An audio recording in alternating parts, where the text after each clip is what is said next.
desse conteúdo são as equações de balanço, né? De forma bem simples, eu vou mostrar uma equação de balanço e nós vamos usá-la para a equação da continuidade. Aí eu vou mostrar para vocês também essa mesma equação da continuidade, só que usando, por exemplo, quer dizer, vou usar uma aplicação, tá? E aí na aplicação eu vou explicar para vocês melhor qual o contexto que ela está sendo usada. Então, o que é uma equação de balanço? Isso quando vocês estudarem operações unitárias 1 e 2, ou melhor, apenas na 1, que é mais falado, você vai ter lá, você vai fazer balanço tanto para massa, certo? E aí nesse balanço de massa você pode ter reação e pode não ter reação, tá? E vai usar para energia também, certo? Você vai fazer um balanço de energia, ou seja, você vai usar a primeira lei de termodinâmica. A gente sabe que a primeira lei de termodinâmica é o que?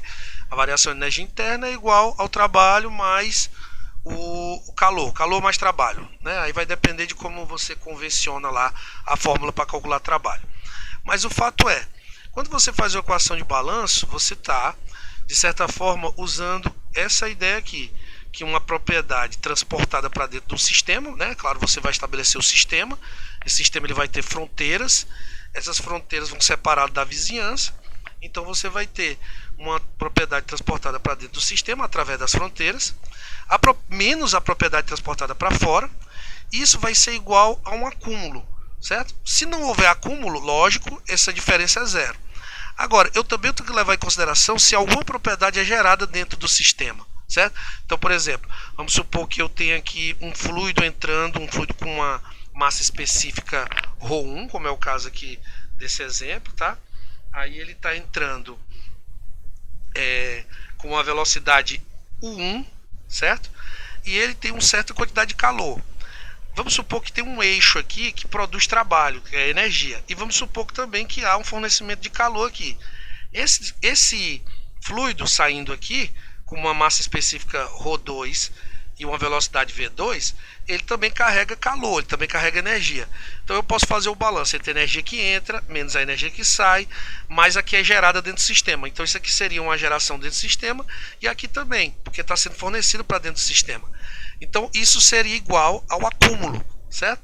Se não houver acúmulo, tudo que está entrando está saindo, e o que está saindo está levando em consideração o que está sendo produzido. Então isso vai depender muito do problema que você está tratando. Por exemplo, uma questão bem simples, vamos supor que você tem aqui uma massa que entra no sistema, um M1, e aqui por unidade de tempo, tá? Unidade de tempo. Aí o que vai acontecer? Vai sair uma massa M2 também por unidade de tempo. Por isso que a gente coloca esse pontinho em cima, para indicar que é um fluxo, tá? Então, entra uma massa M1, sai uma M2. Vamos supor que não há produção de nenhuma massa dentro do sistema, né? Nenhum fornecimento extra. E não há acúmulo. Então, aqui você pode dizer que a massa que entra é a massa que sai. Ou seja, como massa, né, pessoal, desculpa, como densidade é massa sobre volume, não é isso? Então, a massa é a massa específica vezes o volume. Então, massa específica é a massa sobre o volume. Então, se você fizer uma análise, uma análise dimensional, se você fizer essa análise dimensional bem aqui, você vai ver o seguinte, que ρ, que é a massa específica, ela é dada no SI, por exemplo, né, no sistema internacional, em quilograma por metro cúbico. Se você multiplica pela velocidade, que é metro por segundo, esse metro corta aqui com um desses metros e sobra aqui metro quadrado, não é isso? Então, só essa parte aqui, ela é quilograma por metro quadrado segundo, ou seja, é uma massa, um fluxo, né, porque é uma massa por unidade de tempo, no caso segundo, que passa por uma certa área. Então, a gente pode dizer que é um fluxo de massa por área, certo? Mas entendo que nesse contexto aqui a gente vai usar bastante essa ideia por área. Eu vou já mostrar uma outra equação que usa isso também. Se eu multiplicar pela área, metro quadrado, a área que esse fluxo está passando, eu vou ter apenas a massa do lado de cá, massa por segundo, né? Vai sobrar só quilograma por segundo, como está mostrado aqui. Então, eu posso ter ρ1, U1, que é a velocidade inicial pela área 1, que é para a área que ela passa, é igual a ρ2 Velocidade 2 vezes a área 2. Isso é uma equação da continuidade. Então, se vocês lembrarem aí, pessoal, você liga lá uma torneira. Um exemplo bem simples. Você liga a torneira, aí dependendo da distância que você está em altura, né, em termos de elevação para a caixa d'água pública, vamos supor que essa torneira seja ligada nessa caixa d'água. Dependendo dessa altura, ela tem um fluxo, né? Uma força que ela chega. A gente diz assim, ela chega com uma pressão tal, né? O pessoal costuma dizer assim, na mangueira. Aí você liga uma mangueira.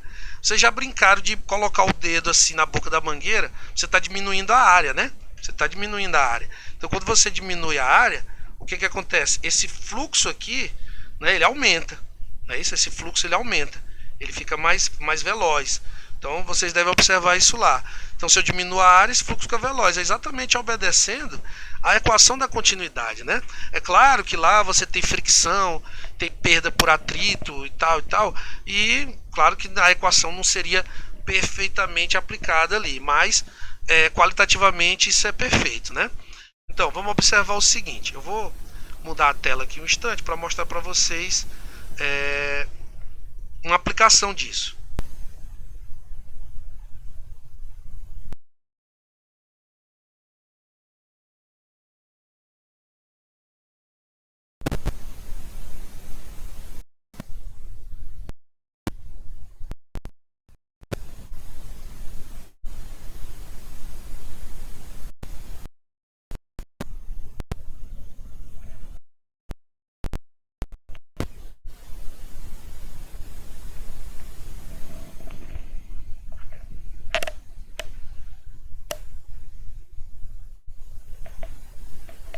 Bom, então a gente pode. é, Vocês podem dar uma pausa aí no vídeo se quiserem dar uma lida. Quer dizer, se quiserem não, deem uma lida nisso aqui, certo? E o que isso aqui está tratando? Basicamente ele está falando sobre um tubo de corrente, tá? Um tubo que é um tubo de corrente. Então, se você imaginar aqui um tubo, vou fazer um desenho bem bobinho aqui, como se fosse. Não sei se vai conseguir desenhar aqui. Como se fosse. Ah, consegui. Como se fosse aqui tá lento, pessoal. Algo mais ou menos desse tipo, né? Então eu vou colocar assim de propósito uma área variável, tá? Então você tem aqui a linha de corrente passando, né? Uma linha unidirecional, certo? Ela tem uma velocidade u, certo? E isso vai depender dessa área aqui, certo? Então matematicamente o que a gente tem? O que passa por um infinitésimo de fluxo de massa que passa por uma certa área, né? Se eu pegar aqui o dmds, vai ser a massa específica vezes a velocidade, certo? Se eu quiser saber a massa toda, o aspecto macroscópico, né? Pegar macroscopicamente, eu tenho que integrar, fazer essa integral por toda a área, certo? Fazer essa integral por toda a área. Por que o U está dentro da integral? Porque em geral, por uma área, né, pessoal, você tem aqui essas linhas que eu estou desenhando, elas têm velocidades diferentes pela área. Então esse U, ela depende da área, ela é função dessa área. Então você teria que ter a função dessa área, né, U em função de S, para integrar a equação. E a equação já está considerando que ρ, que a variação é tão pequena nessa área, né, nesse infinitésimo, quer dizer, durante a área toda, que o ρ pode ir para fora da integral, porque é considerado praticamente constante. Agora, o que interessa também? Interessa o fluxo, a velocidade média, né? Porque uma coisa é você pegar a velocidade que passa pela área e pegar a média, que a gente chama de V barra. Ela vai ser o fluxo máximo dividido pela massa específica e pela área toda. Entendam que esse S aqui a gente está chamando de área, tá, pessoal?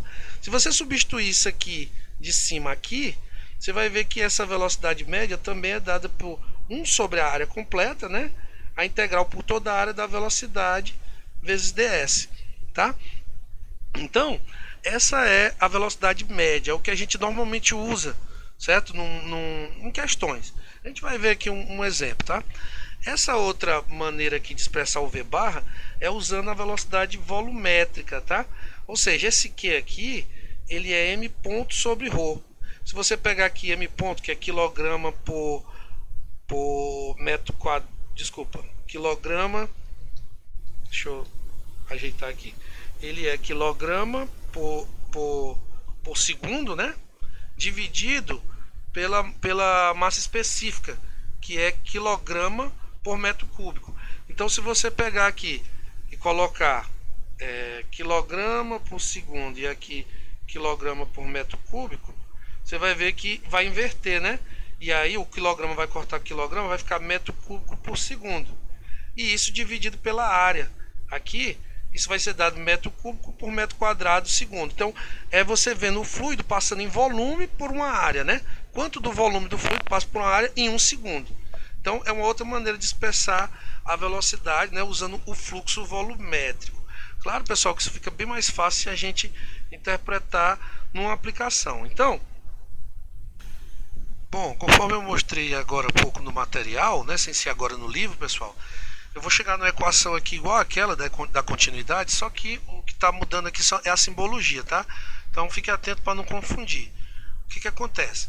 Aqui ele está dizendo o seguinte, que a velocidade média, né, a velocidade que passa, que a gente já mostrei, que eu já mostrei agora para vocês aqui, que é o v barra, a velocidade que passa por uma determinada área, né, pegando essa relação aqui, ó, v barra vezes ρ é igual a m ponto sobre s, né? Então, se você pegar e desdobrar aquela equação dessa maneira aqui, você vai ter o seguinte, você vai ter, por exemplo, passando por uma área SA, um fluido com uma massa específica ρA, numa velocidade média VA, certo? Então eu posso usar esse termo aqui. Se a situação é estacionária, e esse que vai passar também por outra área SB, só que a massa específica vai mudar e a velocidade média vai mudar também, eu posso igualar. Por quê? Porque eu estou numa situação estacionária, então tudo que entra é o que sai. Então MA ponto tem que ser igual a MB ponto, né? O A é a entrada, e no B eu tenho a saída. Então se é igual, vocês lembram lá, né? É entrada menos a saída mais o gerado é igual ao acúmulo. Se eu estou numa situação estacionária, eu não tenho geração dentro do sistema, então o acúmulo é zero. Então eu tenho que MA é igual a MB. Então eu chego nessa equação aqui, certo? Se a minha área, por um acaso, for uma área circular, como eu sempre desenho aqui, a gente sabe que a área de um círculo é πr ao quadrado, que é igual a π diâmetro ao quadrado sobre 4. Não é isso? Então, como é igual a π diâmetro ao quadrado sobre 4, você pode substituir aqui.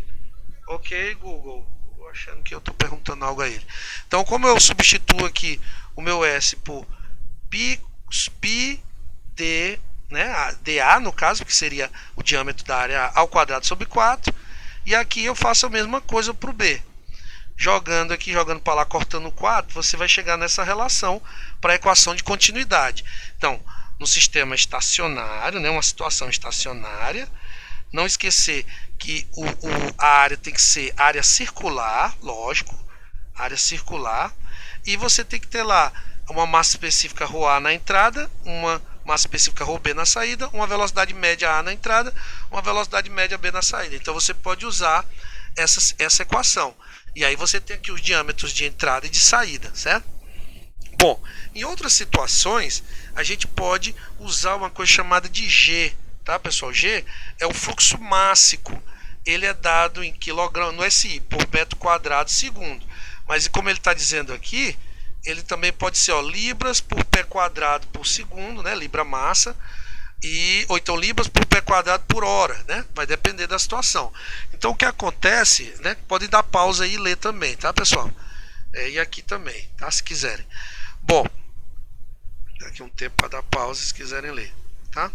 E aqui também. Então, quando a gente às vezes precisa considerar um fluido compressível e que a temperatura, a pressão vai interferir bastante nesses valores aqui, de V barra e de ρ, a gente pode usar o G, porque ele vai simplesmente condensar, digamos assim, essa dependência, né? Então, em algumas situações a gente usa G, tá, pessoal? Então, o G, a relação vai ser essa. Não vamos nos confundir. S a gente está usando aqui para a área, tá? O V barra é a velocidade média, certo? O U é a velocidade de uma linha, né, de corrente, uma linha de corrente. Quando eu falo velocidade média, eu estou pegando todas as velocidades e estou dividindo pela área, né? Conforme eu mostrei naquela integral. O ρ é a nossa massa específica, tá? Não esquecer que aqui no contexto de estudo de fluidos, quando a gente tem uma coisa chamada SG, que é a gravidade específica, a gente tem, na verdade, o ρ do determinado fluido sobre o ρ da água, que normalmente é tomado numa temperatura, 4 graus Celsius, ou então, no outro sistema de unidades, é 60 graus Fahrenheit, que é tomado, tá? Então, esse G é um número adimensional que expressa essa relação aqui, certo? Então, a gente precisa desse tipo de conhecimento aqui. O nosso G é o nosso fluxo máximo. Não esqueça, fluxo máximo por área. Por área. É só você lembrar que ele é dado em quilograma por metro quadrado segundo, no SI. Se você pegar o M ponto, o M ponto é o fluxo máximo somente, por exemplo, quilograma por segundo, tá? E por aí vai, né, pessoal? Por aí vai. Se eu tiver o M ponto sobre ρ, isso aqui também é V barra, como eu mostrei agora há pouco para vocês aqui em cima. Não é isso? Na verdade, V barra vezes S, né, pessoal? V barra vezes S. Cadê onde eu mostrei? Tá, M barra sobre ρ é o quê? Desculpe. M barra sobre ρ é o quê? Né? O quê? Que é o fluxo volumétrico, que por sua vez é o V barra vezes a área, tá? Se vocês brincarem